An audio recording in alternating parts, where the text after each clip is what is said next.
Ang programang ito ay rated SPG. Striktong patnubay at gabay ng magulang ang kailangan. Maaaring may masiselang tema, lengguwahe, karahasan, sexual, horror o droga na hindi angkop sa mga bata. Dahil sa tapang ni Tanggol na nagkarayot ito ay pinaghihiganti niya ang kanyang mga kaibigan na kung saan nakita niya dito na bagsak na lahat ang kanyang mga kaibigan at may mga saksak na ito. Dito na nga lumaban si Tanggol at si Ben sa mga kasamahan ni Bong na kung saan ay pinapatay niya ang mga grupo ni Tanggol. At dito na nga ni Tanggol napatay ang mga kasamahan ni Bong kung saan palpak din si Bong sa kanyang mga gawain na kung saan nakatakas na si Congressman at hindi nabaril si Congressman o hindi nila napatay. Pero natamaan at malubha si Bong ngayon na kung saan natamaan nga ito ng mga tauhan ni Congressman.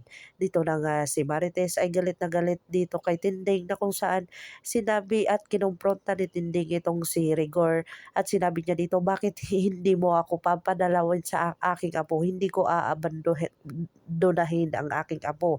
At kung saan nagalit na galit si Rigor dito kay Tinding kasi kung gagawin niya ang kanyang gusto ay palalayasin na siya ni Rigor. Dito na nga ay si David nagpapalapad naman ng papel sa kanyang ama na kung saan tinanong niya kung kamusta at ito kasi may tinatagong lihim si David na kung saan may alam ang mga kasamahan ni Rigor.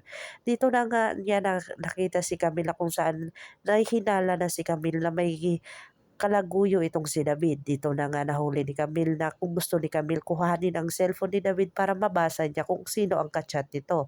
Dito na nga ay nasampal ni David si Camille at kung saan nalaman na ni Camille ang tunay na pagkatao ni David.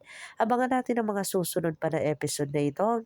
Ang Batang Quiapo. Kung bago lang po kayo sa aking channel, please like, share, and subscribe para ma-update po kayo sa mga susunod pa. Yun lamang po at maraming salamat.